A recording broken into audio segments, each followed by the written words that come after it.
Career councillor হিসেবে আমাদের প্রায়ই একটা প্রশ্ন করা হয় স্কোপের বিষয়ে, এবং ভবিষ্যতের ক্যারিয়ারগুলিতে এই স্কোপ কিভাবে প্রভাব ফেলবে সেই প্রশ্ন। এখন স্কোপ বলতে আমরা কিন্তু কি কি সুযোগ সুবিধে রয়েছে সেইগুলিই বুঝি, তবে ভবিষ্যতের উপর প্রযুক্তি কিভাবে প্রভাব ফেলবে সেটি সম্পর্কে চিন্তা না করে আমরা ভবিষ্যতের কথা ভাবতে পারি না। এখন আপনি যখন প্রযুক্তি এবং মেশিনের ব্যবহার দেখেন, আমরা ঐতিহাসিকভাবে দেখেছি যে তিনটি প্রধান ক্ষেত্রে মেশিনগুলি মানুষের চেয়ে ভালো কাজ করে, যা হলো গতি, নির্ভুলতা এবং পুনরাবৃত্তি। সুতরাং উদাহরণস্বরূপ আপনি যদি অটোমোবাইল সেক্টরে কোনো একটা ম্যানুফ্যাকচারিং প্ল্যান্টের কথা ধরেন, আপনি দেখবেন যে রোবটগুলি কিভাবে অ্যাসেম্বলি লাইনে কাজ করছে। তারা সময়ের সাথে সাথে উৎপাদন প্রক্রিয়াটিকে আরো সহজ, দ্রুত এবং সাশ্রয়ী করে তুলতে সাহায্য করে। এখন আমরা যেখানে এটিও ভাবি যে প্রযুক্তির আমদানি মানুষের চাকরি কেড়ে নেবে, সেখানে এটিও কিন্তু দেখেছি যে প্রযুক্তি কাজের নতুন পথও খুলে দিয়েছে। যদিও বারবার প্রমাণিত হয়েছে যে প্রযুক্তি গতি, নির্ভুলতা আর পুনরাবৃত্তিমূলক কাজগুলিতে পারদর্শী, কিছু কিছু ক্ষেত্রে কিন্তু আবার মানুষ মেশিনের চেয়েও বেশি ভালো। উদাহরণস্বরূপ আপনি যদি ডেটার অসংগঠিত সেটগুলির কথা ধরেন বা বিশ্লেষণ করেন যে সেটি অন্য মানুষের প্রতি সহানুভূতিশীল কিনা বা কিছু জটিল ধারণার কমিউনিকেশন কিনা, এগুলি হলো এমন ক্ষেত্র যেখানে মানুষ মেশিনের চেয়েও ধারাবাহিকভাবে ভালো ফল করে চলেছে এখনো পর্যন্ত। এখন আপনি এই বিষয়টির দিকে তাকালে ধীরে ধীরে বুঝতে পারবেন যে কেন মেশিনগুলি মানুষের মতো কার্যকর সমস্যার সমাধানকারী হতে পারে না। তাই সামনের দিকে তাকানোর সবচেয়ে ভালো উপায় হলো মেশিন এবং প্রযুক্তির সাথে হাতে হাত মিলিয়ে কাজ করা, আমাদের কারো কারো জীবনকে আরেকটু সহজ করে তোলা, আমাদের কিছু কিছু কাজে আরেকটু দক্ষ করে তোলা, আর আমরা যে যে কাজে ভালো সেই জায়গাগুলিতে আমাদের বুদ্ধিমত্তার সর্বোত্তম প্রয়োগ করা। তাই আমি বিশ্বাস করি যে ছাত্রছাত্রীদের সেই জায়গাগুলিতে ফোকাস করতে বলতে হবে যেগুলি তাদের একজন মানুষ করে তুলবে। এমন জায়গাগুলিতে ফোকাস করো যা তোমাদের অন্যদের বুঝতে, অন্যদের সাথে ধারণাগুলির আদান প্রদান করতে সাহায্য করে। খুব জটিল সমস্যাগুলি দেখো এবং দেখো যে তুমি কিভাবে সেগুলিকে গুছিয়ে তুলতে পারো আর সমাধান করতে পারো। আজ আমরা চতুর্থ শিল্প বিপ্লবের মধ্যে আছি, যাকে বলা হয় আর্টিফিশিয়াল ইন্টেলিজেন্স। এখন এই আর্টিফিশিয়াল ইন্টেলিজেন্স কি এবং এটি কি কি পরিবর্তন আনছে তা বোঝার আগে আসুন আমরা প্রথমে বিপ্লব বা রেভলিউশন শব্দটা দেখে নিই। বিপ্লব বা রেভলিউশন হলো অল্প সময়ের মধ্যে ঘটে যাওয়া একটা বিরাট পরিবর্তন। এখন ঐতিহাসিকভাবে দেখলে দেখা যাবে যে প্রতিটি বিপ্লবই মানুষের জীবনযাত্রার উপর প্রভাব ফেলেছিল এবং সেই সূত্রে আমরা যে ধরনের চাকরি করছি তার উপরেও প্রভাব ফেলেছিল। তাই প্রথম বিপ্লবের দিকে তাকানো যাক। মানবজাতি হিসেবে আমরা প্রথম যে বিপ্লবের সাক্ষী থেকেছি তা হলো কৃষি বিপ্লব, যেখানে আমরা শিকারী এবং সংগ্রহকারী থেকে আমাদের নিজস্ব খাদ্য নিয়ন্ত্রণ করতে সক্ষম হয়ে উঠেছিলাম, যারা তাদের নিজস্ব খাবারের চাষ করতে পারে। আর এটাই আমাদের সম্প্রদায় হিসেবে সমাজবদ্ধ হয়ে বসবাস করতে এবং আমাদের উন্নতি করতে সাহায্য করেছে। তাই আমরা শিকারী এবং সংগ্রহকারী থেকে শিখেছি নিজেদের খাবারের নিয়ন্ত্রক হয়ে উঠতে। এখন সামনের দিকে তাকালে আমরা বুঝতে পারবো যে মানবজাতি হিসেবে আমাদের প্রথম বিপ্লবটি ছিল সম্ভবত কৃষি, কিন্তু আমাদের যে প্রথম শিল্প বিপ্লব ঘটেছিল তা ছিল স্টিম ইঞ্জিন, যেখানে আমরা যে শুধু বিপুল পরিমাণ পণ্যই স্থানান্তর করতে পারতাম তা নয়, পণ্য স্থানান্তরের গতিও আগের থেকে বেড়ে গিয়েছিল। এর ফলে আমরা অন্যান্য গোষ্ঠীর সাথেও যোগাযোগ করতে পেরেছি, যার ফলে আমরা পরস্পরের সাথে খুব কার্যকরভাবে পণ্য বিনিময় করতে আর ব্যবসা করতে পারি। আরও এগিয়ে যান, দেখবেন যে দ্বিতীয় শিল্প বিপ্লব ঘটেছিল ব্যাপক উৎপাদনকে ঘিরে। এখন হেনরি ফোর্ডকে ধন্যবাদ, যেভাবে তিনি গাড়ি তৈরি করতে শুরু করেছিলেন। আমরা বুঝতে পেরেছি যে আমরা অনেক দ্রুত, অনেক সস্তা আর অনেক কম সময়ের মধ্যে পণ্য উৎপাদন করতে পারি। সেখান থেকে চলে যাওয়া যাক তৃতীয় শিল্প বিপ্লবে, যা ছিল কম্পিউটার। কম্পিউটার আমাদের জীবন, চাকরি এবং যা যা দেখা যায় তার উপর যে কতটা প্রভাব ফেলেছে তা বলাই বাহুল্য।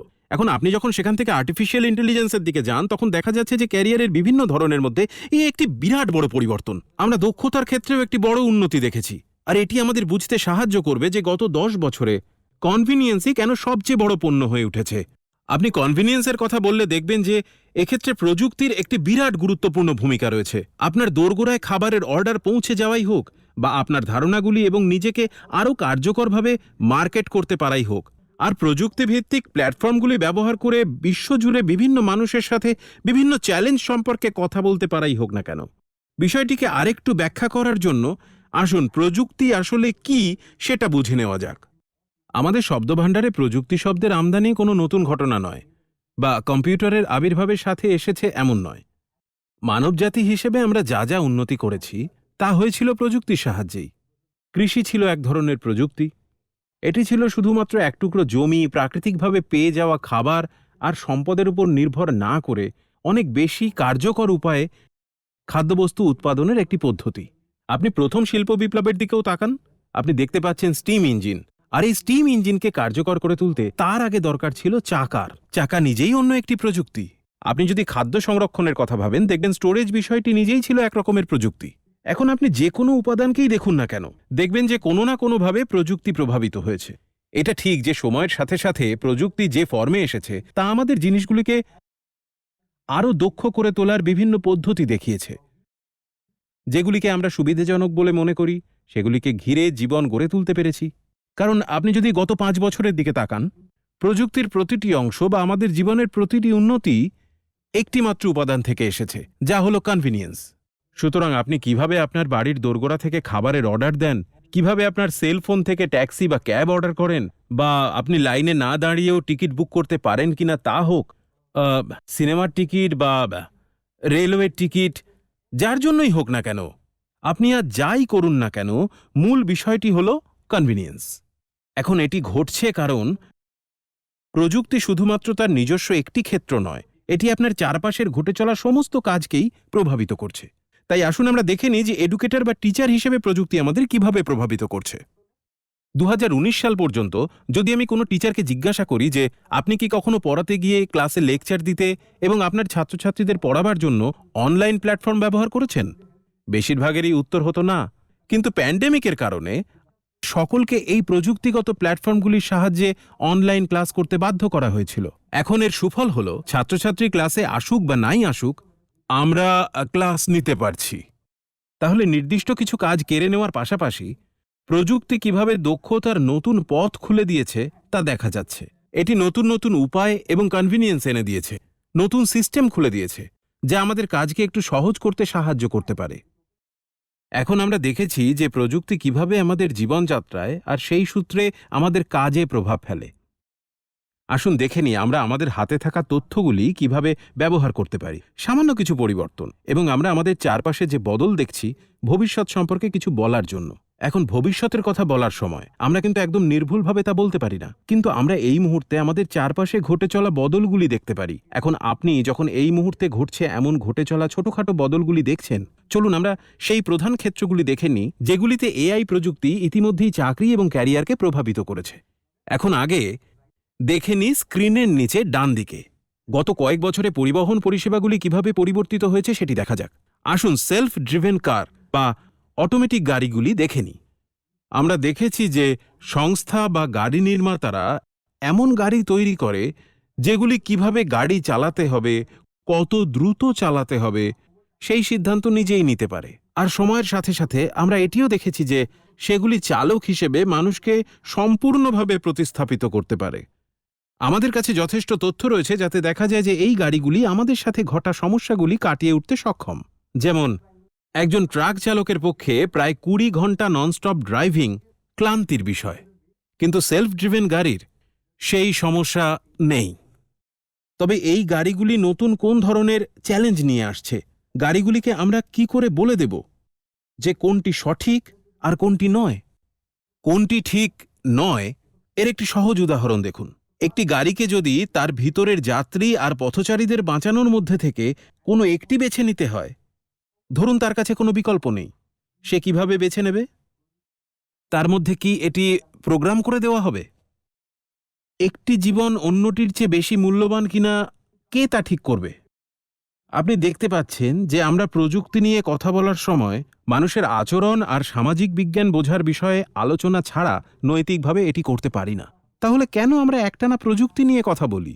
আমাদের বুঝতে হবে যে এটি কিন্তু এমন কোনো আলোচনা নয় যা সমস্ত স্ট্রিম, সমস্ত বিষয় এবং সমস্ত কেরিয়ার ছাড়া সম্পূর্ণ হতে পারে। সুতরাং আপনি যদি অটোনোমাস গাড়িগুলি দেখেন, যদি গাড়িগুলি এই কারণে আরও নিরাপদ হয় কারণ মেশিনগুলি নিজেরাই সিদ্ধান্ত নিচ্ছে কিভাবে নিরাপদে গাড়ি চালানো যায়, তাহলে আপনি এটিও দেখতে পাবেন যে এটি কিন্তু অন্যান্য শিল্পকেও সামগ্রিকভাবে প্রভাবিত করছে। তাই ধরুন যদি আপনাকে একটি গাড়ির বীমা কিনতে হয়, কারণ পথে ঘাটে আপনি আজ নয়তো কাল কিছু না কিছু ভুল ত্রুটি করবেনই। যদি একটি গাড়ি একাই চলে আর আপনার নিরাপত্তার নিশ্চয়তা দেয়, আপনি কি মনে করেন যে বীমা কোম্পানিগুলি ঠিক যেভাবে গাড়ির বীমা তৈরি করে বা আপনাকে চার্জ করে তা বদলে দেবে?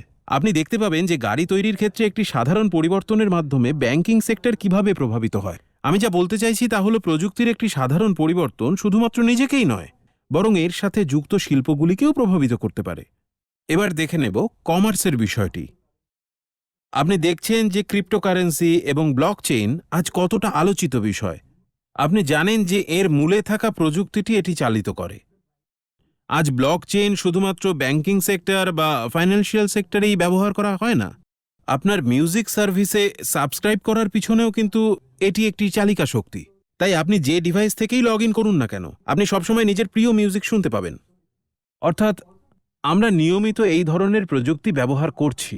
সুতরাং এটি এমন কিছু নয় যা আমরা পরে ঘটতে চলেছে বলে দেখতে পাচ্ছি, বরং এটি আমরা ইতিমধ্যেই অন্য কিছু অর্থে ব্যবহার করে ফেলেছি। ভাবুন তো, আপনি যতবারই অনলাইনে লেনদেন করেছেন, প্রতিবার সেই লেনদেনটি যাচাই করার জন্য আপনি একটি করে ওটিপি পেয়েছেন, তাই তো? অর্থাৎ আপনার কাছে অনলাইনে নিরাপদে লেনদেন করতে পারেন এরকম নিরাপত্তা ব্যবস্থা রয়েছে। 30 বছর আগে কেউ যদি আমাকে বলতো এই লেনদেন চালিয়ে যাওয়ার জন্য প্লিজ আপনার ব্যাংকিং ডিটেলস শেয়ার করুন, আমার মনে হয় না তাতে আমি খুব স্বচ্ছন্দ বোধ করতাম বলে। আজ আমি জানি যে আমার কাছে একটি সুরক্ষিত সিস্টেম আছে, যেখানে আমি যে কোনো লেনদেন করতে পারি, যেখানে লেনদেনটি সঠিকভাবে সম্পন্ন হয়েছে তা নিশ্চিত করার জন্য যে ব্যক্তির সাথে লেনদেন করছি এবং আমি নিজে দুজনেই দায়বদ্ধ, এবং ব্যাংকিং প্রোভাইডার দায়বদ্ধ লেনদেন নিরাপদে সম্পন্ন হয়েছে তা নিশ্চিত করতে। আমরা স্মার্ট মানি ম্যানেজমেন্ট সিস্টেমও দেখেছি। তাই আপনি ওয়ালেট ব্যবহার করুন বা অ্যাকাউন্টে টাকা ট্রান্সফার করার জন্য অনলাইন সিস্টেম ব্যবহার করুন, লক্ষ্য করবেন যে আজ আপনার মানি ব্যাগে আগের তুলনায় কম ক্যাশ নিয়ে যাচ্ছেন। এর প্রাথমিক কারণ হল স্মার্ট মানি ম্যানেজমেন্ট সিস্টেম। এখন স্বাস্থ্যবিজ্ঞানের দিকে তাকালে আমরা দেখেছি প্রযুক্তি কিভাবে জীবনযাত্রা এবং মানুষের আয়ুকেও প্রভাবিত করেছে। স্বাস্থ্যবিজ্ঞানে আমরা সেই পরিবর্তনটিকে সবচেয়ে বেশি কার্যকর হতে দেখেছি। আমরা দেখেছি মানুষের আয়ু বৃদ্ধি পায় শুধুমাত্র প্রাপ্ত ওষুধের জন্য, প্রাপ্ত প্রযুক্তির জন্য, যা জীবন রক্ষা করে আর সেই সাথে জীবনকে উন্নতও করে তোলে। তাহলে আসুন একটা সহজ উদাহরণ দেখে নিই, যেমন আমরা যেভাবে ওষুধ তৈরি করি। আমরা এখন গবেষণা করছি সেই ওষুধের যা আমাদের ব্যবহারকারীর সাথে যোগাযোগ করতে সাহায্য করবে।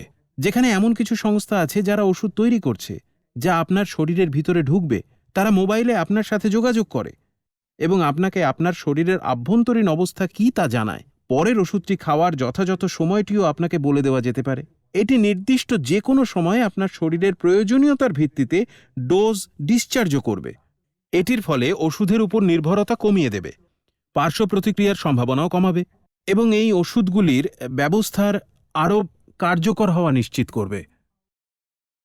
আমরা অন্যান্য ক্ষেত্রেও স্বাস্থ্যসেবা কিভাবে উন্নত হয়েছে তা দেখেছি। আমরা হয়তো সোশ্যাল মিডিয়ায় রোবোটিক সার্জারির কিছু কিছু ভিডিও দেখেছি। আমি কিন্তু বলছি না যে রোবটগুলি ডাক্তার বা সার্জনদের সম্পূর্ণরূপে প্রতিস্থাপন করতে চলেছে। তবে ডাক্তার যদি কখনো কোনো জায়গায় উপস্থিত না থাকেন, সেখানে রোবট দিয়ে কাজ করানো যেতে পারে।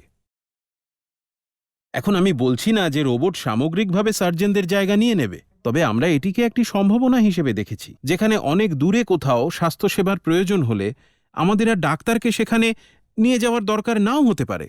আপনি এটি একটি মেশিনের সাহায্যে অনেক বেশি কার্যকর এবং সুলভ পদ্ধতিতে সম্পন্ন করতে পারেন। 2020 সাল থেকে আমরা হেলথ মনিটরিং ডিভাইসগুলির বৃহত্তর ব্যবহার দেখে আসছি। আমরা প্রায় প্রত্যেকেই একটি হেলথ মনিটরিং ডিভাইস কিনেছি, যা আমাদের রক্তের SpO2 এর লেভেল বলে দেয়। আমাদের কাছে আজ এমন ব্র্যান্ড রয়েছে যারা এমন টি-শার্ট তৈরির বিষয়ে গবেষণা করছে যা একজন উঠতি বা সম্ভাব্য খেলোয়াড়কে সর্বোচ্চ লেভেলে খেলার জন্য তাদের কী ধরনের পুষ্টির স্তর থাকা উচিত তা বলে দিতে পারবে। আমরা দেখেছি যে আপনার প্রিয়জনদের স্বাস্থ্য সম্পর্কিত এমার্জেন্সি থাকলে অত্যন্ত কার্যকর মনিটরিং সিস্টেম তাদের স্বাস্থ্যের খবর রাখা সুনিশ্চিত করতে পারে।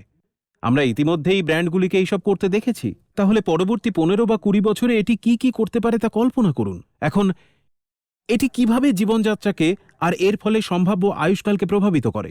যতবারই চিকিৎসা বিজ্ঞানের উন্নতি হয়েছে, আমরা আয়ুষ্কালের উল্লেখযোগ্য বৃদ্ধি দেখেছি।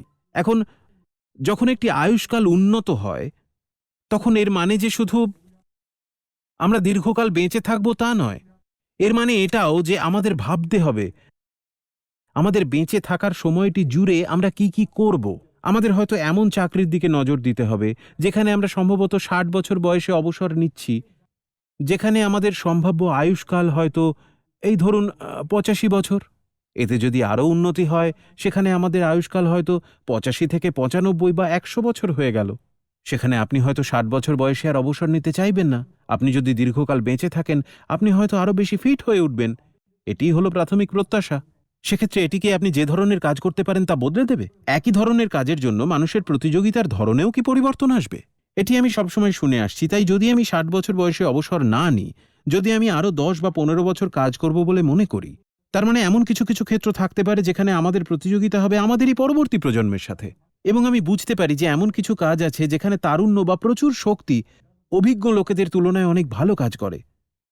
এবং একই সময়ে এমন কিছু চাকরি রয়েছে যা তারুণ্য বা শক্তির চেয়ে বেশি গুরুত্বপূর্ণ। আপনি যদি আইনজীবী এবং ডাক্তারদের দেখেন, খুব অল্প অভিজ্ঞতা সম্পন্ন মানুষজন কিন্তু সাধারণত সেরা আইনজীবী বা শহরের সেরা ডাক্তার হন না। সাধারণত 20-25 বছরের অভিজ্ঞতা সম্পন্ন ব্যক্তিরাই হয়ে থাকেন। তাই নির্দিষ্ট কিছু চাকরি মানুষকে সুবিধা সরবরাহের উপায়ে বদল আনতে পারলেও কিছু নির্দিষ্ট ধরনের চাকরির জন্য আমাদেরকে হয়তো প্রতিযোগিতার সম্মুখীন হতে হবে। কিন্তু আমাদের স্বাস্থ্যবিজ্ঞানে ব্যাপক উন্নতির অর্থ হল মানুষ দীর্ঘকাল বেঁচে থাকবে, তারা অনেক বেশি অর্থপূর্ণ জীবনযাপন করবে, তাদের সম্পর্কের ধরন বদলে যাবে। আমরা সেই ব্যক্তিদের জন্য যে ধরনের পণ্য তৈরি করি তাতেও বদল হবে। সেই সব দেশগুলির কথা ভাবুন যেখানে বয়স্কদের জনসংখ্যার হার অনেক বেশি। যে ধরনের পণ্য তৈরি করা হয় জনসংখ্যার ভিত্তিতে, সেগুলির পরিবর্তন করতে হবে। আজ ভারতে যেহেতু তরুণ জনসংখ্যা অনেক বেশি, তাই আমাদের দেশে তৈরি হওয়া বেশিরভাগ পণ্যই এই তরুণদের কথা মাথায় রেখেই তৈরি করা হয়। কিন্তু আপনি যদি এমন একটি জায়গায় চলে যান যেখানে আপনার এই 40, 50, 60 বা 70 বছরের বেশি বয়সী মানুষদের সংখ্যা বেশি, আপনি দেখবেন যে সেখানে তৈরি হওয়া পণ্যের ধরনও সেই সব বয়সের ব্যক্তিদের চাহিদার উপর ভিত্তি করে বদলে যাবে। আরও দেখব যে প্রযুক্তি কিভাবে স্বাস্থ্যবিজ্ঞানকে প্রভাবিত করে। আমরা ইতিমধ্যেই প্রস্থেটিক্সের ক্ষেত্রে অনেক পরিবর্তন ঘটতে দেখেছি। কারণ 20 বছর আগে পাবিহীন একজন অ্যাম্পুটিকে প্লাস্টিকের অঙ্গের সাথে কাজ করতে হতো, যার উদ্দেশ্য ছিল শুধুমাত্র নান্দনিক। যেমন ধরা যাক জয়পুর ফুট। আজ আমাদের কাছে কার্বন ফাইবার 3D প্রিন্টেড হাত পা আছে, যেখানে আমি মানুষকে কৃত্রিম অঙ্গ নিয়ে মাউন্ট এভারেস্টে পর্যন্ত চড়তে দেখেছি। সুতরাং আপনি একটি নান্দনিক যন্ত্র থেকে এমন কিছুতে এগিয়ে যেতে দেখেছেন যা সম্পূর্ণরূপে কার্যকরী, আর সেটি আজই। আমি এখন থেকে 20 বছর পরের কথা বলছি না। পরের কথায় যাই, আমরা 3D প্রিন্টেড অঙ্গগুলির ক্ষেত্রেও অনেক অগ্রগতি করছি। এখন এটি আপনার জীবনযাত্রাকে কিভাবে প্রভাবিত করবে?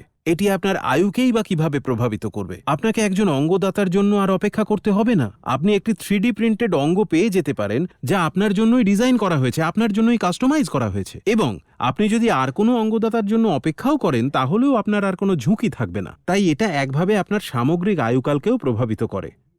বলছি না যে এগুলি খুব সহজেই সব জায়গায় পাওয়া যায়, তবে আমি যেটি বলার চেষ্টা করছি এইগুলি হলো গবেষণার এমন কয়েকটি ক্ষেত্র যার বিষয়ে ইতিমধ্যেই পাবলিকেশন করা হয়েছে। আমরা সময়ের সাথে সাথে এই ক্ষেত্রগুলিকে নিখুঁত করতে চাইছি। এখন যখনই একটি প্রযুক্তির নতুন আগমন ঘটে, আপনি লক্ষ্য করবেন সেটি নিখুঁত হয় না। আপনার কেনা প্রথম সেলফোনটার কথা ভাবুন তো, আর আপনি আজ যে সেলফোনগুলি ব্যবহার করেন সেগুলিকে দেখুন। সেই দুটি সেলফোনের ব্যবহারযোগ্যতা দেখুন। আজ আপনার কাছে এমন একটি সেলফোন রয়েছে যা সম্ভবত আপনার কম্পিউটার, আপনার ল্যাপটপ এবং বেশিরভাগ ডিভাইসেরই জায়গা নিয়ে নিতে পারে। আমার প্রথম সেলফোনটি সম্ভবত শুধুমাত্র ফোন কল করতে, টেক্সট পাঠাতে এবং ইন্টারনেটের একদম প্রাথমিক ফর্ম ব্যবহার করতে পারত।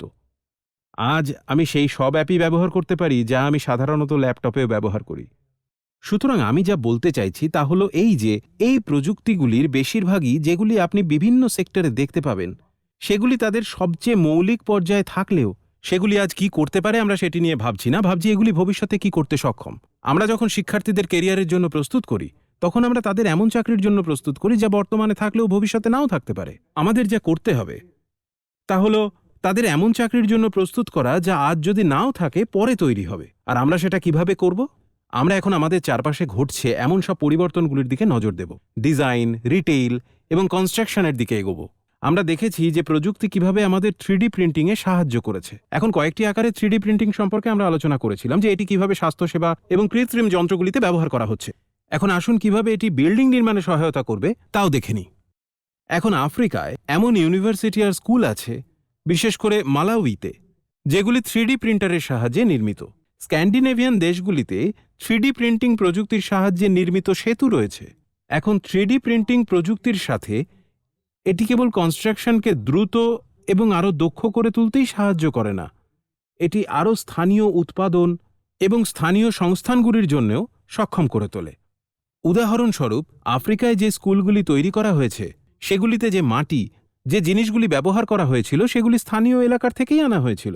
বিষয়টিকে এইভাবে দেখলে আপনি দেখতে পাবেন যে কিভাবে আপনার সমস্ত উপকরণ স্থানীয়ভাবেই জোগাড় করে আপনার কার্বন ফুটপ্রিন্ট কমাতে পারেন শুধুমাত্র একটি প্রযুক্তির উপর ভিত্তি করে তৈরি একটি নির্মাণ ব্যবস্থা ব্যবহার করে, যা আর্টিফিশিয়াল ইন্টেলিজেন্স এবং ডিজাইনের উপর ভিত্তি করে তৈরি। এবং আপনি দেখেছেন যে এগুলির সবটুকু কিভাবে আমাদের কাজ আরও বেশি সহজ করে তোলে, নির্মাণের কাজ সহজ করে দেয়। আর আপনি দেখেছেন যে এটি কিভাবে নির্মাণের সময়কে কমিয়ে দেয়, আরও বেশি সস্তা এবং অনেক বেশি টেকসই করে তোলে।